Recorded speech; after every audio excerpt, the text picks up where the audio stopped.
Welcome to another episode of Systematic Geekology. This is a space where we seek to create and cultivate healthy conversations between those things we geek out on and the philosophical and theological questions that often arise out of our fandoms. Like, what does it mean to be human? What makes a hero? What makes a villain? How do the stories and narratives we geek out on shape how we live in the world? We are your priest to the geeks. We aren't all ordained, but we see ourselves as mediators at the intersection of geek culture and going deeper in our faith. We don't always have to agree, but we do respect each other, and we see everyone as a beloved child of God. Everyone geeks out on something, so come geek out with us and enjoy the show.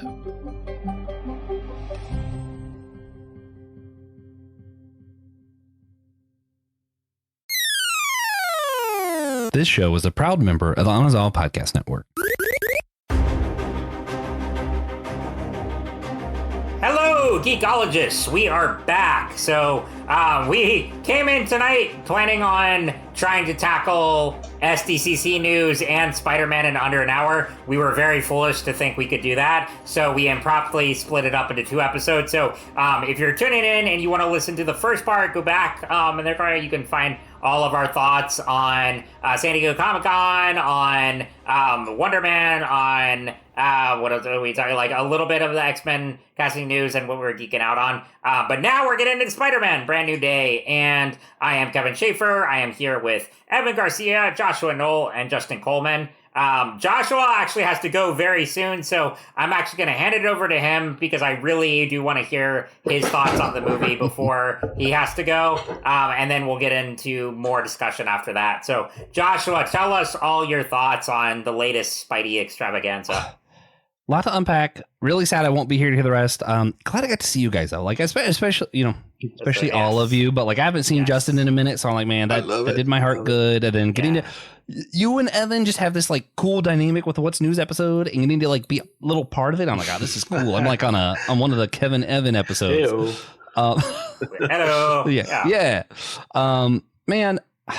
First off, let me just say, fantastic film. I mean, it's not going to be like my favorite film or anything. Like, I do have critiques, but like start to finish, never bored, not once. Are you sure? And like about as far that? as the pacing goes, are you sure about that? Oh, I'm very sure. I am ADHD to the max, and I was like 2.5 hours. Should I wait till this comes out on? Like, I really am like, should I wait? Because like, can I pay attention that long? Yes, I can. I don't know if I blinked. I was like, this is it. And like, it helped. I watched a little short on Disney Plus ahead of time that talked about some of like the directors and the filmography and how they wanted to capture the action better than ever before. And the action scenes, the effects, everything. I'm like, oh, incredible. Just an incredible film. It felt to me though, less like a Spider-Man film and a lot more like a buddy film. I've compared it to Rush Hour a few times. Oh, yeah. It's like the superhero Rush Hour movie with Peter Parker and Frank Castle, and I'm like, I could watch their dynamic all day, every day, make it a TV show. I will be there. Like, I am for 100%. This. They're so funny. And dude, like tearing up throughout the film. I did not think I'd get as emotional as the last film, and here I was. Also, since this is we've said spoilers, right? This is spoiler. We did a full spoiler review on Sunday as well. Sorry. If you haven't seen the movie, come back later. So this is why I want to hear from Andy at some point, because I'm like, I'm notorious for bad opinions. And one of my bad opinions that's pretty well known, I think, is that I can't get into the X-Men ever. Like, I did not even know like this. My favorite characters, like Miss Marvel, Kamala Khan, I'm like, that's my character. And as soon as she joined the X-Men, I'm like, all right, I'm going to start reading X-Men comics. And I'm like, oh man, I can't stay awake through this. I want to like the X-Men. Everything about it, I'm like, it's cool. It is so cool. But it just doesn't click for some reason. And then I'm like, oh man, Sadie Sink's going to be Jean. This is going to make me not like the... It didn't. I love that character. I want more. And I'm like, nice. I didn't think they could make me care about an X-Men character. But here I am caring about an X-Men character. Yay. Oh man. Then they capitalized on all the stuff from the last film, the lessons he learned about, hey, we don't kick ass, we cure ass, you know. We're gonna go help the people. And I'm like, wow, it's so moving. Not two different themes that's kind of hard to tackle. I love that they built on that. He didn't have to relearn the same lesson. It wasn't an Iron Man 2 of, hey, Iron Man's going to learn the same thing he did the last movie, right? He still has that. Even at his lowest point, his darkest point here, he still holds on to the lessons he learned of that last film from Aunt May, from the other Peters, where he's like, no, and I know they don't use the Bible language, but I love my enemies. And I was like, oh, listen, Captain America's my favorite hero, and he inspires me. But there is nothing more heroic than the Spider-Man we've seen in this movie and the last movie who says, it is not about kicking ass, it is about helping people. And I'm like, oh, God, this is hard not to be moved by. Christians shouldn't watch it. It's not a let nothing move you kind of film. No, I'm joking. I know Christian loved the movie too, and we play, but man, all the way through, even like the relationship with MJ, what happened where like he thought he was kissing her and she remembered him, and then like that being turned around, I was like, oh, that hurt me even a little bit, right? And going through the whole thing, the emotional arc, the action, every part, and I was worried it was going to be crowded because you have Frank Castle, you have Jean Grey, you got Hulk. It wasn't crowded. It wasn't boring to me. And I'm like, how did they pull this off was astounding. And to me, that moment at the end where he saves Jean Grey, the person who was the enemy the whole film, by jumping in front of the bullet, I'm like simultaneously flipping through Jesus's words of love your enemy and better love hath no man than willing to lay down his life for his friends, right? And I'm like, bingo. Hold up. He's not even laying down his life for his friends, though. He's laying down his life down for his enemies. And what did Jesus say? It is easy to love your friend. It's easy to love your neighbor. Love your enemy. And he's showing the greatest love for his enemy. Yep. And I'm like, listen, if this doesn't make it to the pulpit in every church the next couple Sundays, I don't know if we're doing things right. Like, come on. All over the world. I was like, no, you named it, man. Spot on. Exactly. And the fact that Frank Castle picked up on that too, that was huge. I thought. I was like, right on, dude. Yeah. Right on, man. God, I was like, the whole thing just shook me. Even like Frank Castle with his like, oh, you think that I chose this life?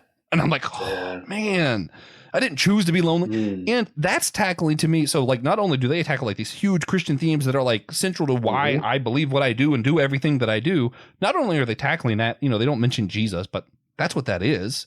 Not only are they doing that, the other theme of the movie, they're tackling to me, one of the most relevant things in the world right now is the loneliness pandemic. Amen. And Peter Parker's right there in the middle of it. And we're saying, to me, what's interesting, and one of the criticism I've seen, the couple that I've seen, I'm like, there wasn't a real enemy. And I'm like, it would be cool if there was also a different antagonist, not just Jean Grey. But again, it's already 2.5 hours, borderline crowded. We didn't need it, I don't think. The other criticism that I do kind of see is like, wait, he's done this before. And I'm like, okay, I get it. He did the, oh no, I need my friends thing early on. But to me, like it's really relatable. How many times have I learned a lesson and then went, oh, wait a minute, that lesson was wrong. And then I had to relearn the lesson. Like a lot of the times for me, when I learn things, maybe it's because I'm slow. It's like a pendulum or whatever, right? Where like, I'm like, okay, fundamentalism was wrong. And now done with all the rules. And I'm like, wait a minute. No, some of those fences were there for a reason. Maybe I need to go back. And then I'm like, oh man, maybe I went back too far. And I'm like, I constantly correct myself back and forth. So to see Peter doing the same thing, I'm like, yeah, that's what it's like, man. It's like, and there's the childish version of when he learned the first time he needed his friends, it was more of a selfish, like this is about him and what he needs in him. And here it's no longer selfish. It's he wanted to be selfless. He wanted to like, hey, I'm doing this for them. And then he sees what he was doing wasn't really for them. So like, yeah, it's a similar lesson, but that's real life, man. Like we do have to learn the same lesson over and over and add nuance to it as we go through our lives. And that's such a relevant topic for today. I was like, everything, the themes, the characters, the way they did the action, all of it was cool. Literally my only disappointment, if we're going to have him do the mutation gene thing, I want Man Spider, but that could be in another movie. Still, so I'm not. It's not a real criticism. It's a please give me that at some point, Marvel. I would like that. That's fair. Yeah, I really did think they were gonna do that, but I'm also kind of glad they didn't because I said this on Sunday. I was amazed at how much they had going on, but it didn't feel overstuffed. And I think if they had, I mean, as much as I wanted to see Daredevil show up, I'm also kind of glad he didn't. Because I'm like, it wasn't needed. Like the characters that did show up here were relevant to the story, and they were able to tease the Man Spider thing and Neogenic Nightmare from the animated series without going all the way there, but they could still do it at a later point. Yeah, they could have Man Spider on Battle World in Secret War. Just an idea. That's what that tracker was at the end. Listen, if y'all listening. If the Russo brothers are tuning in right now. Oh, yeah. I thought, like, once I saw that tracker in space, I'm like, there you go. Oh, God. Peter's on Battle World? Are we going to get Man Spider on Battle World? Yep. Please. Yes. Please. They're awesome. Yeah, so I'm thrilled. I'm glad you guys let me do a little rant. That's wonderful. Man, I wish I could be more part of that. Is there anything directly you guys want to say about anything that I said? Because I do want to, like, engage a little bit. I don't want to just, rant and leave. Rant and run. I'll throw out so you mentioned the critique of it being a movie with no enemies. I very much like that because that's our real world, right? So we make our enemies. We build stories that creates enemies that supports the story about ourselves that we want to tell. That's imnification. There you go. The making of enemies so that we reinforce our own narratives. And so I just love to see that on the screen, and it's this moment of redemption that helps multiple people see this is a fallacy. This is a fiction that has been created here. And redemption transforms our vision so that we can see through the fiction into reality. So yeah. Have you ever watched the Vinland Saga anime or read the manga or anything? No. Okay, so like these Vikings, some of them, like one or two, convert to Christianity. It's like historic fiction. But like, some of the stuff happened like really based off characters. So this is the quote that I love the most from the series. And TJ and I are doing an episode about the character who says this coming up soon. And I'm going to reference the Spider-Man. So we're going to like double reference. You guys just got to keep tuning into Systematic Geekology. But like, I got to read the quote. You have no enemies. No one in the world is your enemy. There is no one you need to hurt. And that's like the theme of that whole show is no matter who's killing who's fighting, who's attacking you, there are no enemies. Yeah, so I love what you said. I love the message. It's just, I love this. Yeah, I love all that. Anything else about the stuff that I said? And then I don't want to rant and run. I love it. Justin, do you have your sermon ready on Spider-Man? Because I Man, I need to. I was going to talk about Eutychus falling out of the window while Paul was preaching, but man, I might have something. You spoiled mine. You spoiled mine. Oh my goodness. No, I mean, I kind of shared in my review the other night kind of the way, how Spider-Man movies, the movies specifically hit me at different points in my life. Like I was a kid when the Raimi trilogy came out. I was going into college when the first Andrew Garfield one dropped. I was like post-college when Tom Holland started. And now I'm a grown man, and like it's still the different eras of Spider-Man movies have hit me with different emotions and have meant something different each time. But like there's this nuance and this universal resonance about the character that carries throughout, and I thought this movie really captured that. And I said it on Sunday too that I thought Jean was a perfect antagonist here where, yes, she's going to be redeemed by the end because if you know anything about the character, she's not going to stay this way. But I thought it was a perfect way to have Peter's mindset challenged and to learn that there are others like him out there because at this point, even when he had other Avengers around him, they weren't as much of outsiders like he was. And especially now where the whole world has forgotten him and the ones he loved the most are gone. And even the ones he loved the most that are still here, they have no idea who he is. So he is totally alone. And, he's wrestling with that. And his solution is, just work all the time. But then when he finds someone who is in the same shoes, but in a different layer, he's able to use empathy to resolve that conflict. And it also challenges his mindset toward authority figures, because at this point he's been much more on the side of authority and the side of government without really questioning any of that. And this really transforms it because you look at Jean's motivations.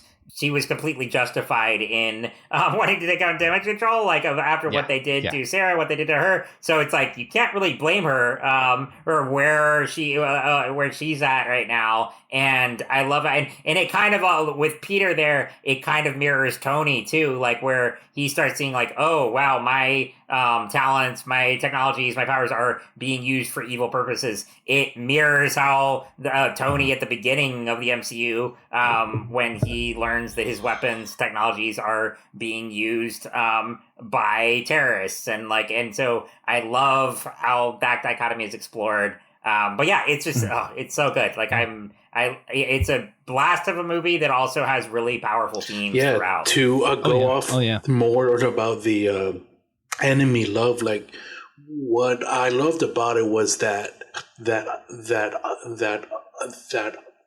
Peter, he literally just learned the lesson, and he was still able to take a back seat and be like, hey, she needs his help. I need to be there for her. Like the way he stepped up by stepping back, that was beautiful too. I was just like, here's what my aunt had to say. I think you will learn from this. That was beautiful. Yeah. Oh yeah. Man, I wish I could stick around for the rest of the conversation, guys. That was perfect. I'll throw out part of why I'm really excited to hear from you guys and Andy one day. I mentioned X-Men are really hard for me. I literally, the only thing I knew about Jean Grey going into this is like, I think it has something to do with mind stuff. She might be a good guy, but like I know about Dark Phoenix, so I'm not really sure if she's a good guy. Unsure. So to me, like I basically was going in like, the noobs who were like, I don't know anything about this character. So I'm excited to hear from people who do know more about the character, and then maybe hear from Andy if he's like super mad about how they portrayed her or something. Like that would be kind of cool. I'm curious his thoughts, but yeah, I'm really looking forward to his opinion as well. Yeah. Thanks, Joshua. Yeah. Great seeing you. Yeah, Love you guys. This was a blast. Peace out, man. See you. Thank you all so much for your time listening to this episode. If you want to help sponsor our show, but you can't quite do the membership thing, commit to that once a month payment. Good news, you can leave a donation on our Fourth Wall website. You also can get some free content over there. So if you don't have the money for the membership, but you still want to hear some of the extras and bonuses we do over on Fourth Wall, there's an option for that. If you want to support the show without that commitment every month, again, you can donate over there. Every little bit helps. Our show has a lot of needs when it comes to equipment, when it comes to going to some of the events we want to go to, advertising, getting the word out about our show. It takes a lot, and we really appreciate each and every person who's able to help us do it, even if it's something free, just like the free membership or leaving a rate and review on our site. Every little bit helps. Your time listening to this helps, and we appreciate all of you. We're so proud of the community we formed over at Systematic Ecology, and we're very happy and we're proud that you're a part of it. Thank you so much for your time and for being a part of this community. Okay, now, Evan, I have been wanting to hear this since last week when you sent in the group text, like, okay, I want to talk because I really didn't like it. I got to hear. Okay, well, there you said now before we start recording, like, it was one specific element that threw you off. So I got to hear your hot take. I can't get over it. It is because it is boring as, you know what I'm going to say. I was bored out of my mind. I called it. I knew what everything was going to happen, and it happened, but I was just, and I loved it. Like, I hate that I loved it and I hated it too. I love it so much because the way it executed some of these themes that we are talking about, it's beautiful. It's beautifully done. But the movie itself, it's like watching paint dry. I'm like, what is happening? I wanted, and I tried 3 times. I saw this movie 3 times, and I'm just like, nope. This is like, I love hot dogs, but I hate seeing how they're made, and this is how they are made, and I don't like it. But I love what this film says and the timeliness of it, but I just can't get over that because I have agency and like it's kind of like a smack in the face how just boring it is to me. I am generally offended. Like, and I found out why. There's a whole mechanic on I'm not bored, but I'm kind of exhausted because there's so many plot points that there's no release from them, and I'm like, oh, okay, that kind of makes sense, and they just keep kind of building, and you are just tired by the end of it. And yes, I just want to pull out my phone and just be like, okay, but yeah, but that's it. I live in this tension where I love it, but I generally hate it too. Like, it's the cardinal sin. It's like there are films that I know that I realize, hey, I will need to meet it on its level. I can only do that so much. I can't. It's just boring. It's boring. Like, It's just interesting. I was not expecting that because when you said, I thought it was going to be you had a problem with like jeans or something like that. I have nuances. I will say, I empathize with you only because that was my reaction to Fantastic Four last year. I was very much caught into Love 8 there because I loved the production design. I loved the casting, but I thought it was a terribly executed film, particularly from an editing standpoint and a directing. And I was bored in that one for that reason. So it had everything in place to be good for me. So that's where I can relate to you. I did not feel that way at all with this one. I was having a blast from start to finish. And, but that's really interesting though. I was just scared. As soon as you said that text, I'm like, I got to find the reason here. Yeah. It's just, Interesting. Okay. And would you say it was primarily the predictability that usually no, because I can do that for some films and be like, okay, 1, 2, 3, and then it plays out. And I usually don't mind it. And here I didn't mind it. Like, that wasn't the problem. Because I did call it. I didn't see Sarah coming. The sister, I was like, okay. I was like, that's a cool twist. But I figured, and the Oppenheimer, how he's creating the inhibitor that for sure is going to become the collars and stuff. That was a fun twist. And I kind of freaked out in the theater telling my wife, oh my God, it's the collars. Yeah. But no, like, I can forgive it for that because it's good in that sense too. It's just, I don't know. It's hard to explain. There's a Mr. Know-It-All on the YouTube channel has like a 45-minute breakdown on it, and I'm like, what you said, dude, like, that's exactly what it is that I'm feeling. But he is able to give it like a 10 out of 10, and whereas I can't. So yeah, no, I'm looking forward to now kind of talking what I do like about it. That's good. But I'm looking forward to watching it again, Evan, with this critique in mind. It wasn't the experience that I had. I wouldn't say I was at the edge of my seat during the whole movie, but I was enjoying some of the currents that were in the movie and seeing how they played out. So I think that's what held me. But now I'm going to go back and look at it with some different eyes and see how. I don't want to spoil it for you. I'm seeing it again tomorrow because I have a friend who hasn't seen it yet. So I know I'm ready to I'm like, he's like, you want to go? I'm like, yeah, I'm ready for round 3. He's like, oh my gosh. This was the first movie since the Phantom Menace that I saw twice in one day.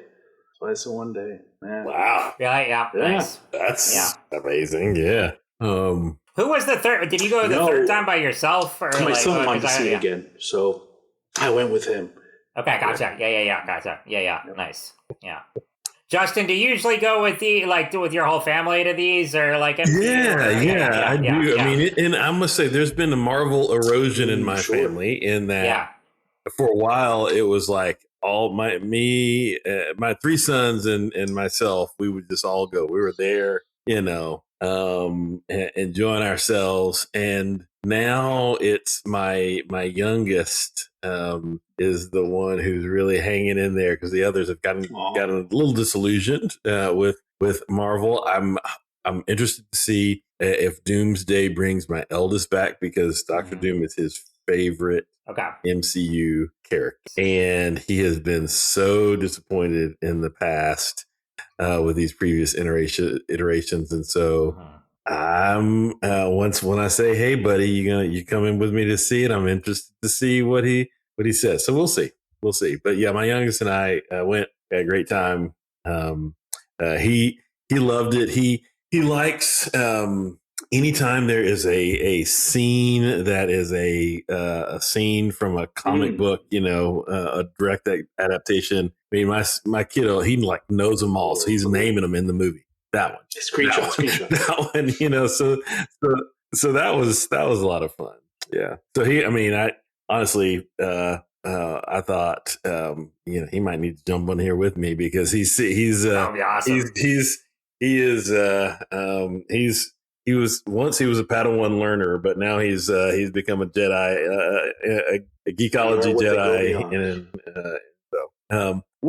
One of the things that I liked about this movie was this theme of transformation and how we pay attention to our interior movements and how they can lead us. I'll use the Ignatian language here, how they can lead us to either consolation or desolation, in that. So the inhibitor and that move to inhibit ourselves rather than embracing. Sometimes it's kind of this embracing of nature. And it doesn't even mean that you have to capitulate to everything that you're kind of feeling internally, but to not pretend that it's not there, and to actually deal with it in a way that actually brings balance. I loved seeing that over the course of the movie because I do think we see this in our lives. 100%. We see it in our spiritual lives. The people who I've seen who just really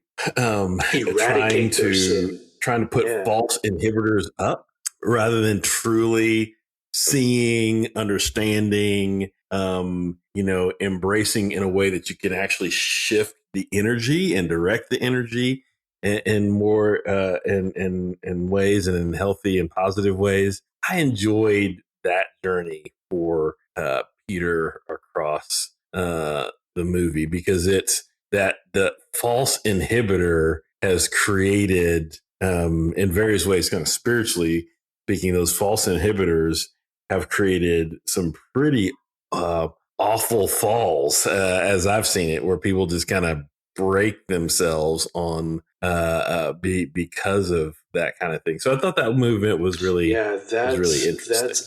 That's super powerful that you say that because that's why I was very quiet because I was very quiet with my disappointment or my or what they found. Yeah, because I didn't want to ruin that message for my son. I wanted him to pick that up, and I was trying to be clear, be like, hey, I have my opinions, but these lessons, I believe, are very important, and I would love for you to pick up on this and to think about this, but don't let me be the grumpy guy and be like, oh, my dad doesn't like it. So yeah, that is huge to try to eradicate that part of yourself can have so many domino effect to your life that it can just and you won't be able to see the negativity that it produces because a lot of times it's tied with being pious and we get all kind of like, oh yeah, I got my sin controlled, you know. It's like, oh yeah, like I I don't struggle with this and that. And it's like, nope. And I came to a point personally where through therapy and stuff, I was like, oh, I'm doing this to myself, and like, and how it kind of so deeply affects your relationships. It's a whole switching where, like, I've learned this comedian Pete Holmes, like, he said once, he goes, yeah, I don't let my sin drive, but I don't care that it sits in the front seat. I'm like, that's perfect. Yeah. Because you are aware of it. Yes. You can unname it. You can process it and see it for what it's worth, but it's there. It's not over there. You know, it's like, so yeah. Yeah. And Peter's ability to name it and be honest about it is actually what helped him to truly live beyond it. It was again that false inhibitor that was actually creating the struggle. He thought it was giving him the peace, but it was actually creating or enhancing the struggle. And so, again, that ability to speak the truth to himself and before others is actually what helped him to truly be transformed. I thought that was good. Between that and it reminded me, the movie reminded me a little. This is a little obscure theological nerdy here, but David Burrell wrote a book called Friendship and Ways to Truth, and which he asserts that truth is friendship is not merely about people having common agreement around a truth. That's not fundamentally what friendship is. And that's sometimes, in the life of the church, kind of what we say, like, hey, there's this truth. If we can gather around it, we can be friends. But what Burrell talks about in that book is that friendship is one of the ways that we come to know the 100%. Wow.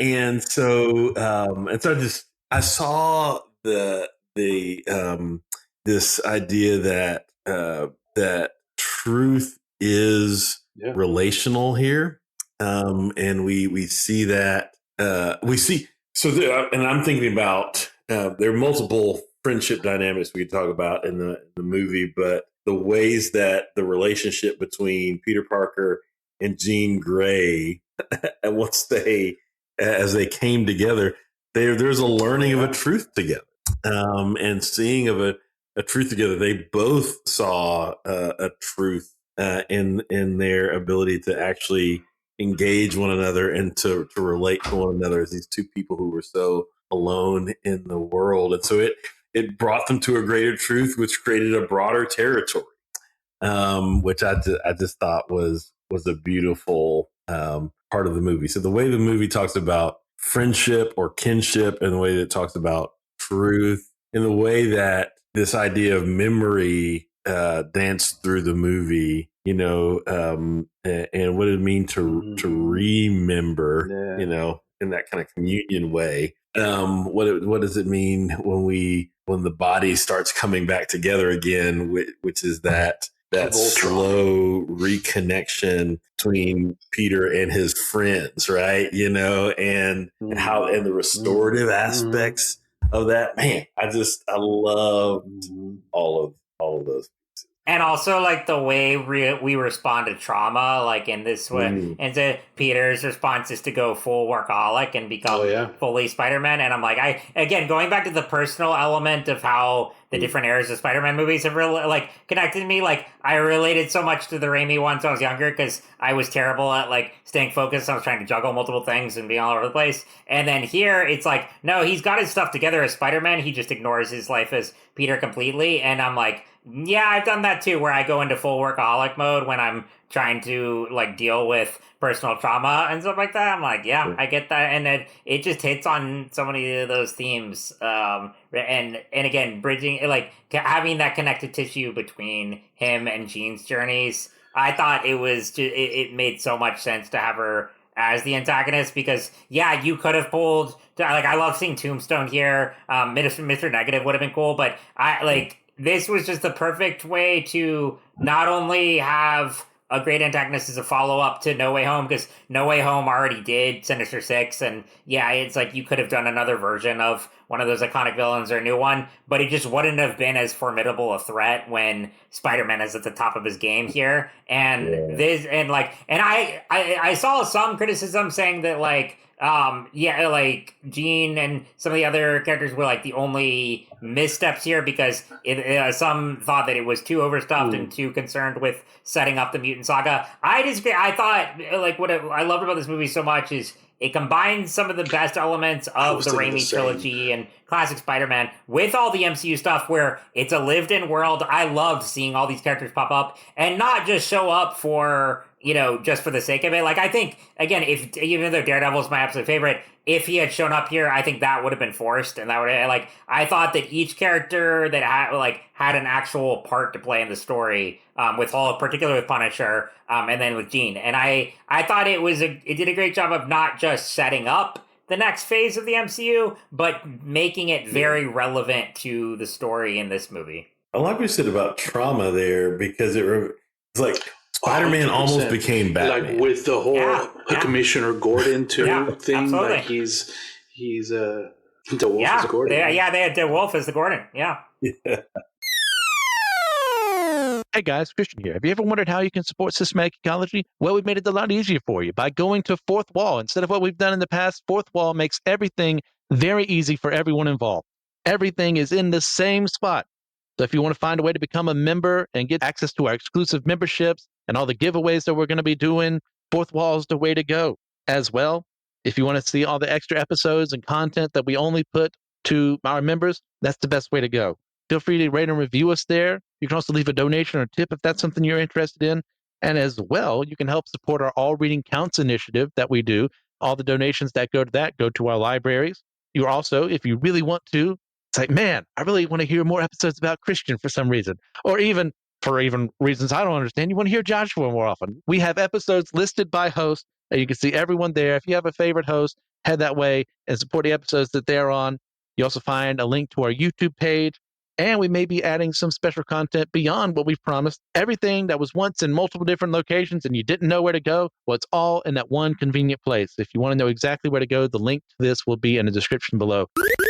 Wow, I hadn't even thought about that, but yeah. And that's cool. to continue that thread on trauma, I don't know if they did this on purpose, probably not, but to have two of the main characters from that show, The Bear, and to have those kind of themes in this film, I think they knew what they were doing. So, yeah. Well, and also just by how, even though Punisher, I thought he got some great comic relief, which is ironic, having making Punisher the comic relief character. But even then, I thought they didn't shy away from the darkness of that character, and having him as a mirror of what Peter could become if he continued to go down that path. It was, I thought, very important to have Punisher because in every MCU Spider-Man movie we've had another Avenger or a character as sort of the main, I don't want to say sidekick, but whereas mentor figure. It was Tony first, then Mysterio, then Doctor Strange, and now Punisher. And I thought Punisher was the perfect one to bring in here, not only for the buddy comedy aspect, but more so for if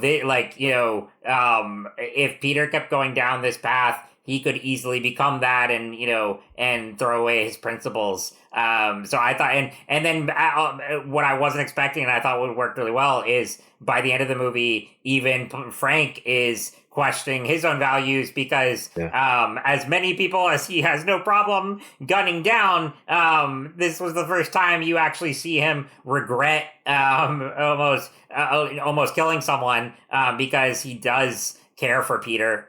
Well, they did kind of. Well, there was in Punisher season 2. They did there was a point where he thought he had killed a couple of civilians, but it was a manipulation by Billy Russo. But still, it's like other than that, we hadn't really seen him have any remorse for killing or almost killing. And this, I thought provided a really interesting kind of roadblock in his path going forward. And I would love to see more of this duo.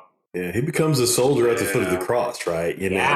After Peter has made this sacrifice, it's like, whoa, the ground was shaken. Yeah. And for Punisher, and it did help to open his eyes up to something new. Yeah. And how about that? I heard that there was going to be there's a deleted scene that Rosario Dawson, she is the one that saved his suit. I saw that. And everything. So yeah. That would have been cool to have in there. That would have been cool. Yeah. And that moment at the end where they're all cheering and he is inside of it, and that little boy does a little thwip. It's like, so good. Mm-hmm. Mm-hmm. There was also speculation if maybe that kid is Miles. I don't know, I know. But like there was that, and I was kind of hoping that because if I have any criticisms, the post credit scene I could have done without. I know they had to do a Doomsday tie-in, but it was kind of that was whatever. But I kind of was hoping for him to see the woman in the apartment building again and be like, "Sorry, I didn't get your name," and she'd be like, "I'm Gwen," Like I was like, that would have been fun. The relationship with Ned, how that. And how they left it on that note was like, oh, I see what you're saying now. Yeah. It's like a film is how it ends, and they are ending it on the relationship between him and Ned. So yeah. Mm-hmm. Yeah. Well, again, they're like the power of friendship. It's that moment reminded me of the power of friendship and like just whatever the memories that ground us. So it reminded me of when I'm doing a pastoral care visit for someone who is in a memory unit, and the moment I start praying the Lord's Prayer, bam, like they're locked in. They don't remember who I am, don't remember many things, but say the Lord's Prayer, locked in with me. Or if I start singing Amazing Grace, locked in with me, right? They're just these things where have become so deeply a part of us that even the things that have robbed us can't rob us of it. Yeah. And so just that handshake and how it just went back into it, I was like, oh man, that is so good. Even this cosmic magic cannot rob. Friendship is more powerful than even that. Man. Analogy, yeah, for sure. That's cool. For sure. Evan already made my quote on Sunday into a meme. I knew he would, but I did the one day we will, there will be a day when grown men won't cry during a Spider-Man movie, but it is not this day. And I couldn't cry. I couldn't cry because of my problem with it. And the first thing that I thought of was, this is a super kind of like a deep cut or kind of niche, but do you guys know that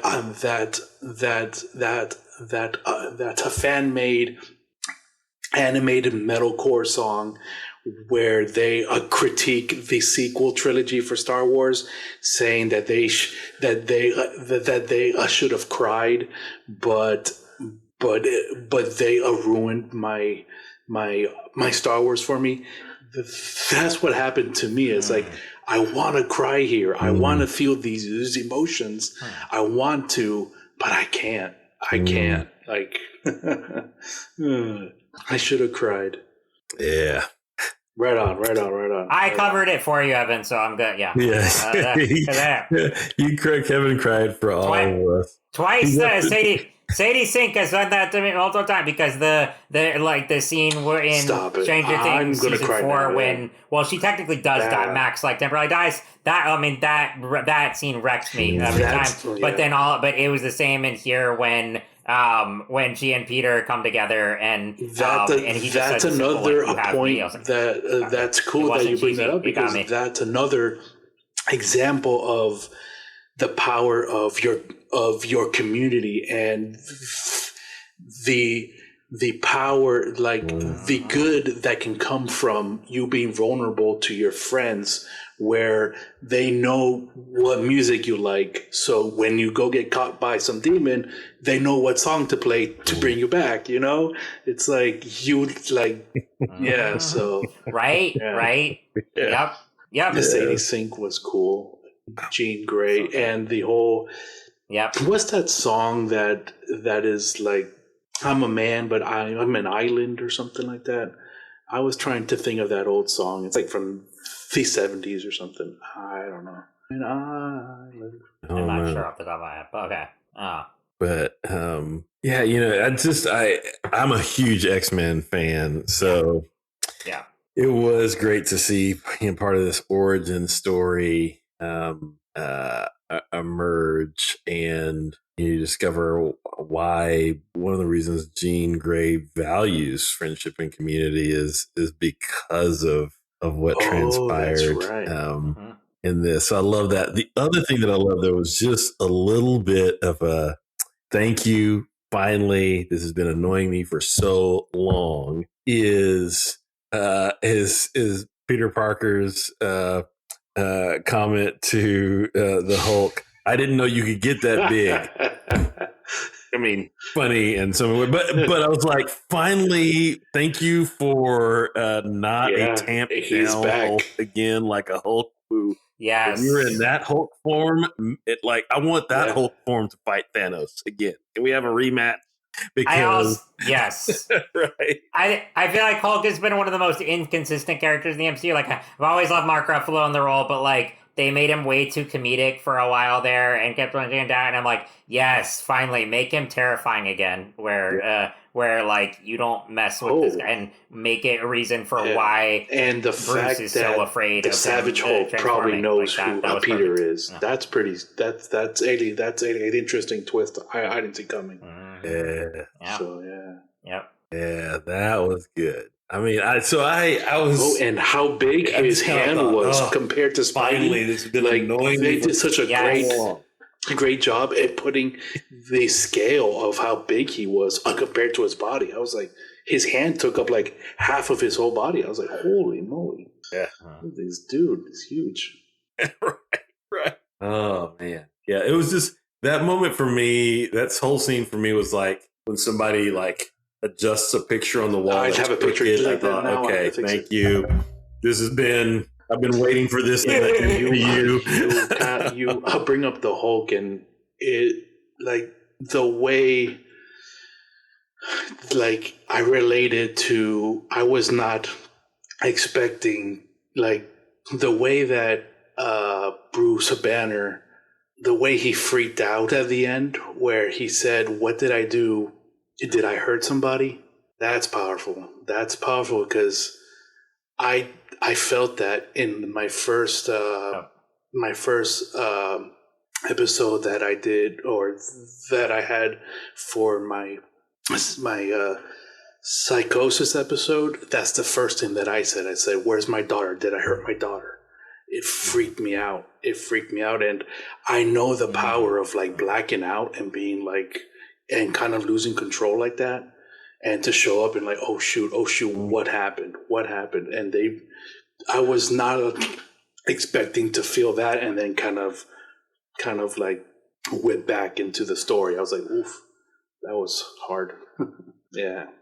And then we don't know where he went, so I don't know. Yeah, well, that's also going to be really interesting to see where does the Hulk go next, just generally in this whole journey. Bring back She-Hulk. I thought so much. anyone who thinks superhero movies are like too immature, I'm like, look at all the like theology and philosophy we're getting into for the Spider-Man movie. They are as Jill said, they are the modern day myth. They are the Odyssey. Yeah. Absolutely. Yeah. And absolutely. One day, awesome. Funny story. So when he's fighting the Hand, okay, hold up, the Hand completely wasted here, like completely wasted. They're just there to look cool. And why are they teaming up with the DOD? Like, whatever. But they were cool. But when they were in the last fight, when they were doing a Crouching Tiger, Hidden Dragon stuff, I remember because I made that connection to what Jill said, how they are modern day myths. And I remember when I saw Crouching Tiger, Hidden Dragon, I had a similar feeling that I felt, because for a split second, I thought that people in real life, they could fly and they could fight like that. So I had a kind of like a deconstruction from that too when I was younger. I was like, wait, rip off. They can't do this? And you're like, rip off. People can't actually do this. What is this? What did I live for?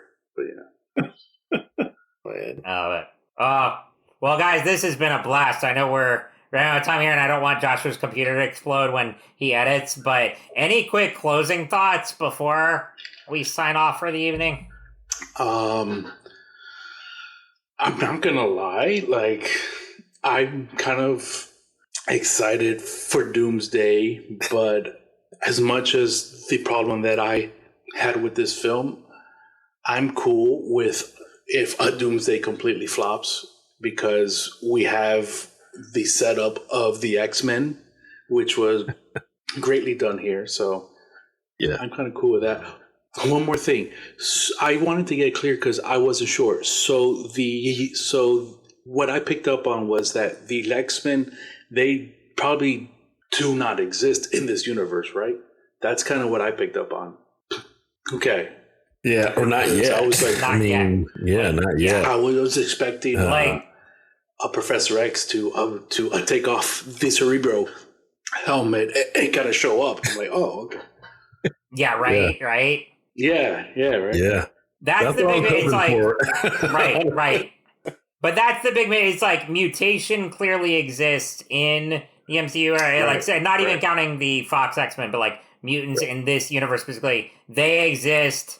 As to what area, like, you know, is Professor X already there? How is that going to go out? Like, I don't think we're getting all the answers until after Secret Wars, or during Secret Wars, however that plays out. So they exist, but I don't think the team is formed yet, and that's what the reboot movie is going to be about. Yeah. The only thing I have to say, a closing thought, since we're talking about X-Men, is please do not kill off an iteration of Patrick Stewart's Professor X another time on the big screen for me. Like, how many times? Of Madness. Yeah, well, that one was hard to watch. This could be right. I forgot about that. Yeah, because we've got Last Stand, Logan, Multiverse of Madness. Yeah, I mean, come on, how many times do you have to break our hearts? Please, let's not do this again. Please. Okay. Yeah.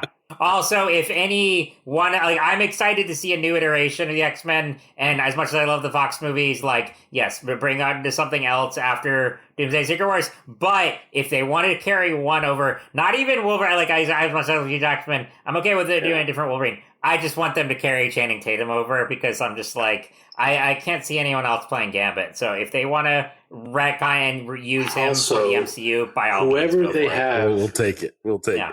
If it's a team of people, or there's one guy that's writing the content and the dialogue for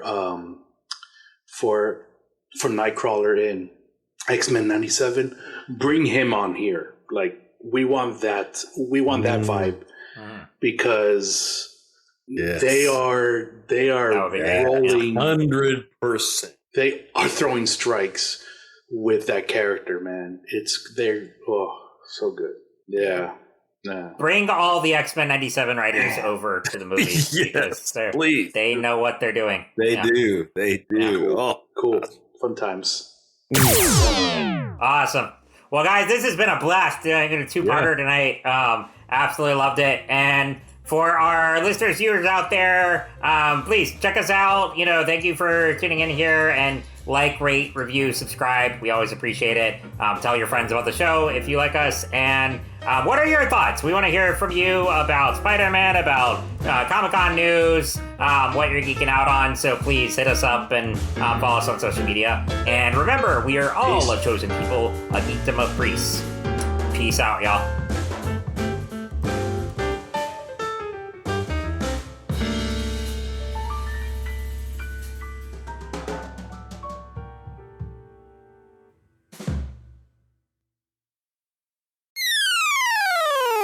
Hey, podcast fam, want to stay even more connected with the show? We've got you covered. Check us out on Instagram and Blue Sky, where we're posting exclusive content and bonus videos and fun updates that you won't get anywhere else. From sneak previews of upcoming episodes to bonus content, our social accounts are the best way to keep the conversation going. Plus, it's a great spot for you to interact with other listeners and share your thoughts. We love hearing from you. When you follow us, it helps us grow and continue bringing you the content that you love. Whether it's a funny poll, a quick clip from today's episodes, or just random thoughts, you'll feel more plugged into everything we're doing. So go ahead and hit that follow button on Instagram and Blue Sky. It's one more way to be a part of the show and keep the good vibes flowing. Thanks for being a part of the family, and we can't wait to see you there. Hello, friends. This is Andy Walsh. Thanks for listening. If you're going to be a systematic geek about this podcast, you need to know that it's part of the Inato Podcast Network. Other shows in the network include the Whole Church Podcast, where Joshua Noel and TJ Blackwell have spent over 7 years now in pursuit of church unity through education and conversations with leaders across traditions. 7 years, that's a podcast that has lost some baby teeth. My Seminary Life with Brandon Knight, where he began discussing what he learned as a seminary student and is now learning with the listeners in a continuing lifelong education. The Bible After Hours with the Foul-Mouthed Preacher, where he critically examines the modern church through satire, then provides a more progressive reading of Scripture. And the Homily with Pastor Chill Will from Chapel Hill, where Will Rose's homilies are periodically updated and made available through the podcast, always reminding us that we are loved with a love deeper than words. Thanks again for listening, and remember, if you're going to geek, do it systematically.